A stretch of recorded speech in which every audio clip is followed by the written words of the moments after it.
Hello bang, abang cari motor bang. Abang sudah ada helmet ke bang? Tak ada tak apa bang. Sini saya ada bang. Nampak? Ini. Abang tengok dulu bang. Dekat dalam kita ada banyak lagi bang. Nak tengok bang. Jom, saya bawa abang tengok. Jom, mari. Alright, jemput datang bang. Welcome to Hong Fat Motor Gear bang. So ini adalah department yang baru kita lah, yang specialist untuk riding accessory. So dekat sini kita ada banyak helmet dekat sini lah. Yang ni helmet LS2 bang. So saya boleh ambil balik dulu. Yang ni open face helmet lah. So kalau mungkin abang nak cari full face, kita pun ada juga. Yang ada full face pun ada. Ataupun kalau abang nak cari yang seberguna, kita ada yang ni, kita panggil modular.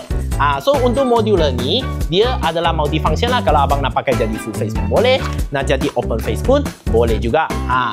So selain itu bang, kita ada juga jaket.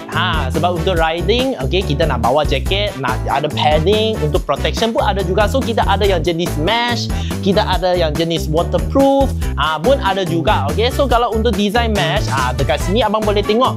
Yang ni kita ada yang baju untuk wanita juga. Yang ni design untuk wanita, dan juga kita ada design yang untuk lelaki juga.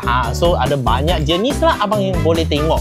Okay, kalau abang nak cari untuk kasut, kasut kita pun ada juga ya. Kasut untuk riders, untuk motorcycle. So yang ini adalah kasut waterproof juga. Boleh nampak dekat bawah sini ada jahitan. Okay, yang ada waterproof. Cara nak pakai pun sangat mudah. Okay, dia tekan butang, lepas tu pusing sahaja. Untuk ketatkan, kalau nak cabut, tarik je. Tambah sekali ada anti-slip, tambah sekali ada protection untuk kaki angle. So memang cantik lah.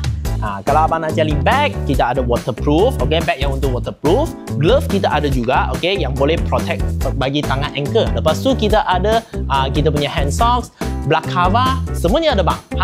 Lagi nak cari helmet, kita ada banyak lagi lah dekat dalam sini bang. Boleh tengok.